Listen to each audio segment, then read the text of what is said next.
I'm experiencing a dilemma as a working professional, but also somebody who is on leave and a business owner, influencer, content creator, is that I feel pressured, a sense of pressure to post, to get eyes on me for my profession, but I don't feel motivated to post, and I'm stuck between trying to figure out what to do, and I'm not sure if I'm the only one experiencing this. Primarily just on TikTok. I don't go on Instagram. Instagram is like the trenches for me, but I miss like the Twitter era. I wish there was a social media that was like Instagram pre like content creator era, where people were posting very candid pictures of like food and places that they've been, or like Twitter when it was fun and funny. I feel like I'm trying to find a space for myself, at least on the social media world. And as a therapist, for me, I think in my mind I have this idea of what I want to do. It's just executing it is extremely difficult, at least for me, at least during this time. And it could be like a sense of added pressure. Like, it's one thing when you're working under somebody and you just kind of take whatever they give you. But when you're not working under someone, you have to go out and get it. And for me, it's going out and getting it. It's not the problem. It's yielding results, consistent results. That seems to be the problem. But I know long term, I've decided my goal, obviously the main goal was to open a private practice,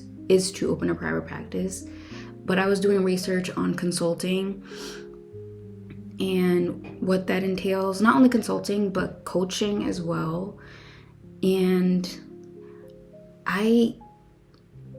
I'm still very young. I think people don't understand that because I've accomplished so much at such a young age, they think I'm like, they know, they're impressed, but also the expectation is like here. Like almost in a way, there are spaces where I feel like worshipped for my ability to succeed and just do things like that seem a bit unnatural. And when I say unnatural, that's why I don't really like the term black girl magic, because it makes it seem like black girl success is otherworldly, like something or another entity has to be involved in it for us to physically accomplish it. Like it has to be magic, like it has to be witchcraft for you to be able to do these things. And to a certain extent, I am burnt out. Like I'm tired, and obviously I'm grieving. I'm like going through my own stuff, but again, there's this need or this pressure to do, and I'm trying to,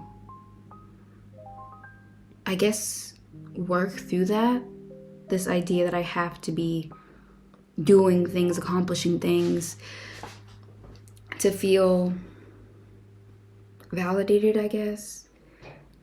I went and did my laundry today, and I went grocery shopping. So I felt like those were like two small wins. I really do love going to the laundromat. It makes me feel like a human being going to the laundromat, the public laundromat. But yeah, I just have a weird relationship with social media. It's not unhealthy, but I feel like I'm very grateful for what I've created on social media in terms of just like being myself, providing information, putting things out there. But I'm trying to pivot. And I think with me, I'm constantly pivoting, and I need to find something that's me, that sticks. And I think I just need to take a break from social media. When I was in grad school, I wasn't really on social media that much, but I was also going through things. So although I wasn't on social media, I was still dealing with stuff. So now it's like trying to figure out essentially what I want to do with my life. Like, I don't even know if I'm overwhelmed. I'm not even sure if I'm overwhelmed. But yeah, I don't even know what else to say. But I will add this. I did take the time to redo my project, and I'm really proud of what I was able to accomplish. I might actually do it just to experience it for myself.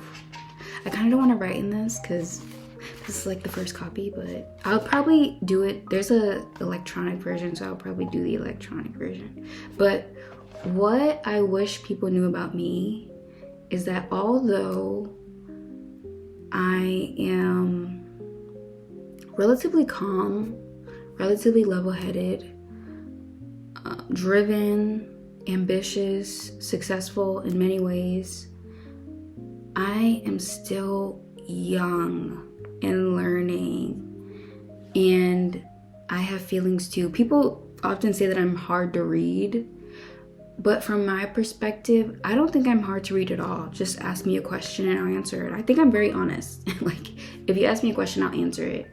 And I think I'm very confident, I'm very self-assured, but I think I just need to refamiliarize myself with myself.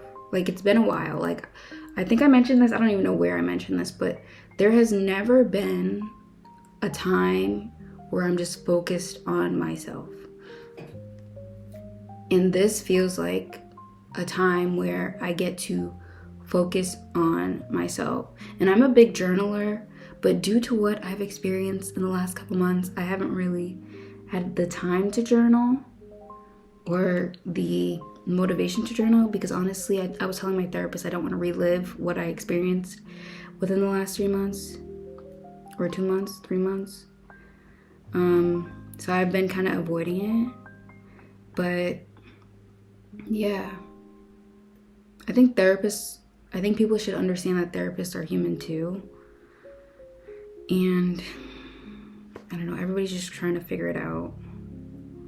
So yeah, I think I pretty much got everything off of my chest. My head is kind of hurting.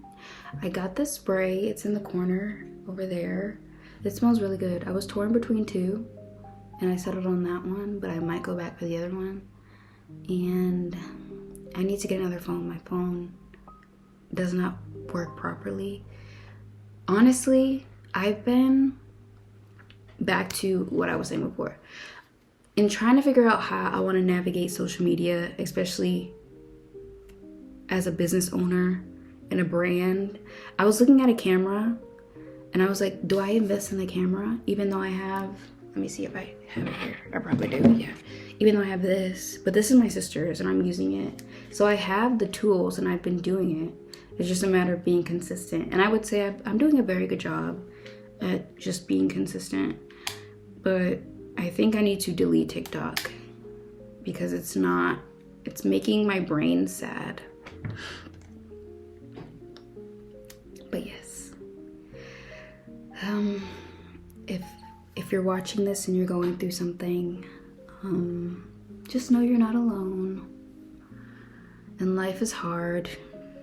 I think we need to acknowledge that and stop pretending that life isn't hard. But I think it's really important to find ways to love your life. Like, I genuinely love my life. I've lived a hard life, a very challenging life, but I've had fun and I've lived a very fun and adventurous life for my age, which is like crazy, but I'm very grateful. And I always say that. I always say like, I'm very grateful. I'm grateful for where I am now and where I came from, because if only you knew. People say I'm very private, but I don't really know how I would go about sharing what I've been through. Yeah, I don't know, like, in what setting.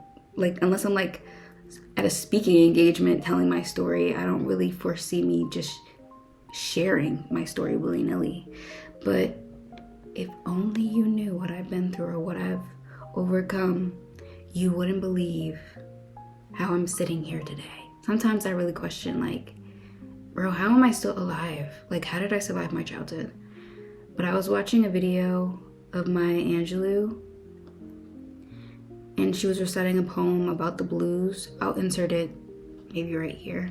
The blues may be the life you've led, or midnight hours in an empty bed, but persecuting blues I've known could stalk like tigers and break like bone, pinned like rope in a gallows tree, make me curse my pedigree, bitterness thick on a rankling tongue, psalms to love left unsung, rivers heading north but ending south, funeral music and a going home mouth, all riddles are blues and all blues are sad, and I'm just talking about some blues I've had.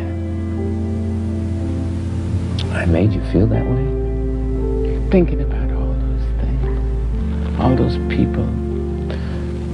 And when I think about the girl I was, you know, I'm amazed that I made it. You ask me, how did I do it? I have no idea. Do you ever see her in your mind's eye? You ever feel like her again? Oh, yes. Yeah. And that's how I think about my life. I really look up to Maya Angelou. And I'll close out with this, because this has been on my mind. For me, grieving has been really difficult. And I also saw a video that kind of affirmed what I've been feeling, simply because you don't know what happens after. And I feel like I would be more okay with the losses that I've experienced in the last 3 months if I knew what happened after, or if I knew there was an opportunity for me to see them again. But I'm just hopeful. Like, I can't dictate what will happen after for me, but the hope is that I will see my Nana again, my cousin again, my friend again. And this was like a weird thought I was having while I was like going for a walk, again because I'm on leave. So I like try to go outside because it's so difficult. Like, I'll like do something and then I'll be like really tired after. But I like open the blinds, go outside. But I was going for a walk and I was thinking, Toni Morrison lived on planet Earth at one point and now she's gone. Maya Angelou lived on Earth at one point and now she's gone. Cicely Tyson lived on Earth at one point and now she's gone. Diane Carroll lived on Earth at one point and now she's gone. And those are women that I really look up to. And it made me think about my Nana. Like, those are impactful women who did their job on planet Earth and now they're gone. I don't know where they are. Hopefully they're in heaven, if heaven is real. But I was thinking, my Nana was a very impactful woman and now she's gone. Is she having a party with those women up in heaven? Not sure. But that reassured me a little bit that she did what she needed to do on Earth just like them, and now she gets to rest. So now they get to rest, and I hope one day that I get to be wherever Toni Morrison is, wherever Maya Angelou is, wherever Cicely Tyson is, wherever Diane Carroll is, wherever my Nana is, wherever my cousin is, wherever my friend is, but only after I've done my work here on planet Earth. and we can close it out there.